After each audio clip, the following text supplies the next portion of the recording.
परम पूज्य गुरुदेव और वंदनीय माता जी की चरणों में कोटि कोटि प्रणाम। आप सभी को प्रणाम। आइए आज हम सभी सुनते हैं पूज्य गुरु जी द्वारा लिखी गई पुस्तक गायत्री का सूर्योपासना में सावित्री और सविता का संबंध क्या है। शरीर और प्राण का जो संबंध है वही सविता और सावित्री में है।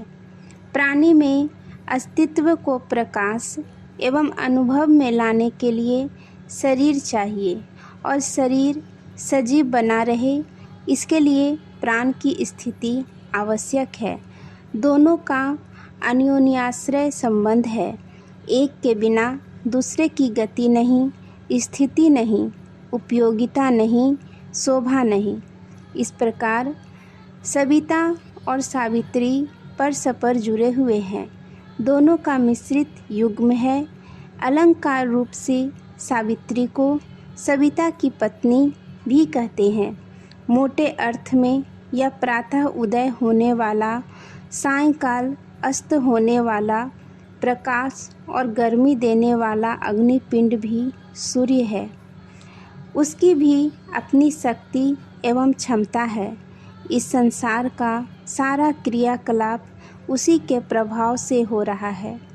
इसलिए उसके स्थूल जगत में विभिन्न प्रकार की हलचलें उत्पन्न करने वाली क्षमता को लौकिक सावित्री कहा जा सकता है।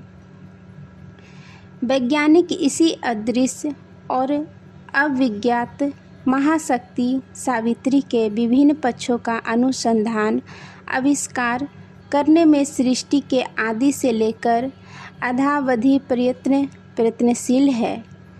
उन्होंने बहुत कुछ पाया भी है। आज तो बिजली, भाप, ईथर, अणु आदि क्षेत्रों में काम करने वाले सहस्त्र शक्तियों को जान लिया है और उनके आधार पर विज्ञान के चरण द्रुत गति से अग्रसर हो रहे हैं।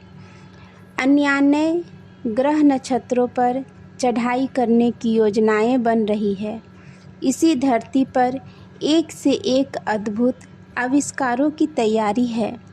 मनुष्य शरीर का कायाकल्प करने वाले चिरस्थायी बनाने की योजना है। यह सावित्री शक्ति की कतिपय पक्षों की जानकारी का परिणाम है। सावित्री प्रकृति चेतना के बारे में जितना अब तक जाना जा सका है उससे अभी असंख्य गुना जानना शेष है।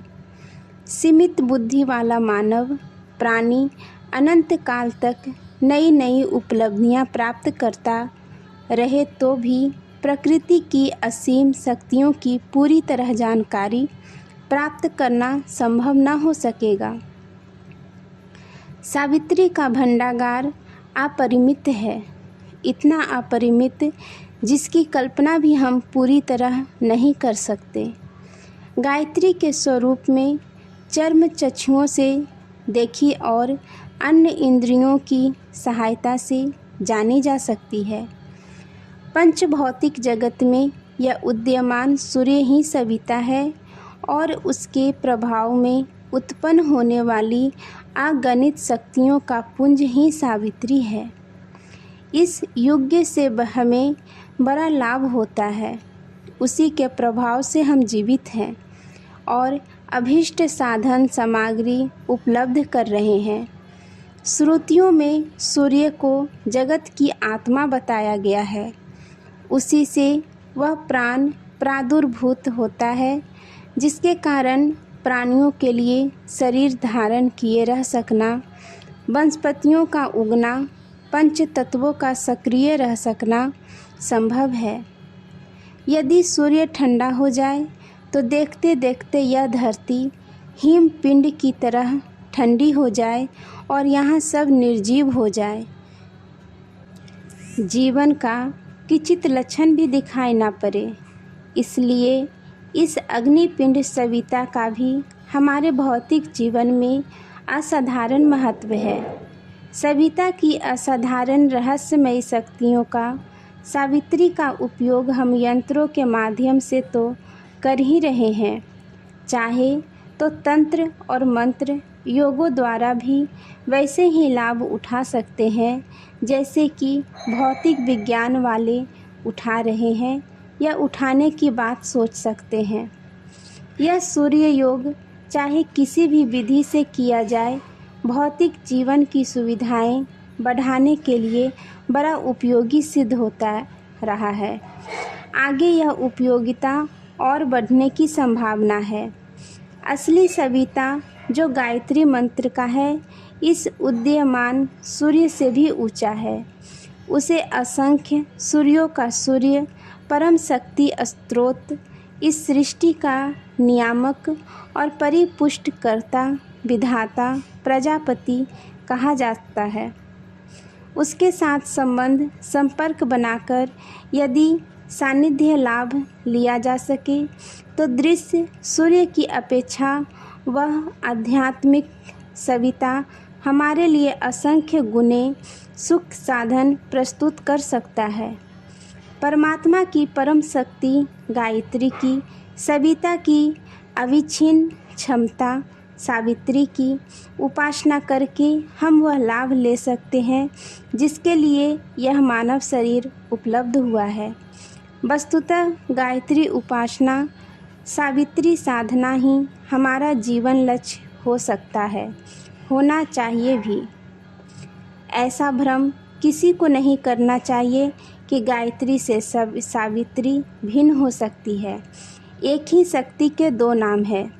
जब वह शक्ति भौतिक प्रयोजन की पूर्ति के लिए प्रयुक्त की जाती है तब उसे सावित्री कहते हैं, और जब वह आध्यात्मिक प्रयोजनों के लिए काम आती है तब उसी को गायत्री कहने लगते हैं। मृत शरीर को जलाते समय जो अग्नि जलती है वह लोहिता, और भोजन बनाने की भट्ठी में जलने वाली को रोहिता कहते हैं। रोहिता और लोहिता ये दो नाम प्रयोग में आने वाले विभाजन के अनुरूप है। वस्तुतः अग्नि एक ही है। इसी प्रकार महाशक्ति को परा, अपरा, सावित्री और गायत्री के नाम से पहचाना जाता है। सविता तत्व के साथ संबंध होने के कारण उसे सविता कहा गया है। सावित्री का देवता होने के कारण उस परम तत्व को सविता कहते हैं। यह गायत्री का ही स्वरूप है। गायत्री में जिस वरेण्यम भर्ग देव सविता का स्मरण चिंतन किया जाता है वह परम तेजस्वी, सर्वशक्तिमान, सर्वेश्वर सविता, प्रसविता परमात्मा ही है। उस परमात्मा की सर्वतोमुखी, सर्वोपरि शक्ति को चाहे गायत्री कहें अथवा सावित्री, वस्तुतः एक ही महत्व से उसका प्रयोजन है। सावित्री और गायत्री की एकता के कुछ प्रमाण इस प्रकार है। वशिष्ठ संहितार्थ तांत्रिक स्तोत्र में कहा गया है, हे 3 पदों वाली गायत्री सावित्री देवी, हम तुझे नमस्कार करते हैं। हे अजर अमर माता, मेरी भव सागर से रक्षा करो। हे सचिन्मय, हे परे, हे देवी, हे ब्रह्म के स्वरूप वाली गायत्री देवी, हे सावित्री, अब आप मुझ सेवक को परिवार्चन करने के लिए आज्ञा प्रदान करें। हे समस्त देवों के समूह, मुनिगण और पितृगण आवृते, हे सावित्री, अब मेरी सिद्धि के लिए इस आरती को ग्रहण कीजिए। हे सूर्य के समान रूप वाली, हे सूर्य सावित्री, हे अमले, आप ब्रह्म विद्या हैं, आप महाविद्या हैं तथा वेदों की माता हैं। आपके लिए मेरा प्रणाम समर्पित किया जाता है। उपयुक्त प्रमाणों में गायत्री सावित्री को एक ही माना गया है। यदि इसमें थोड़ा अंतर किया भी जाए तो वह बस इतना ही हो सकता है कि भौतिक प्रयोजनों में प्रयुक्त इस ब्रह्म शक्ति को सावित्री और अध्यात्म प्रयोजन में होने पर उसे गायत्री कहा जाए। सावित्री जप का लाभ स्वर्ग अर्थात सुख सुविधाओं का अभिवर्धन बताया गया है और गायत्री उपासना से मोक्ष लाभ अर्थात वासना एवं तृष्णा के बंधनों से छुटकारा मिलना प्रसिद्ध है। कहा गया है सावित्री के जप करने वाले को स्वर्ग और गायत्री के जप करने वालों को मोक्ष की प्राप्ति होती है। आज के लिए तक आप सभी को धन्यवाद। जय माँ गायत्री।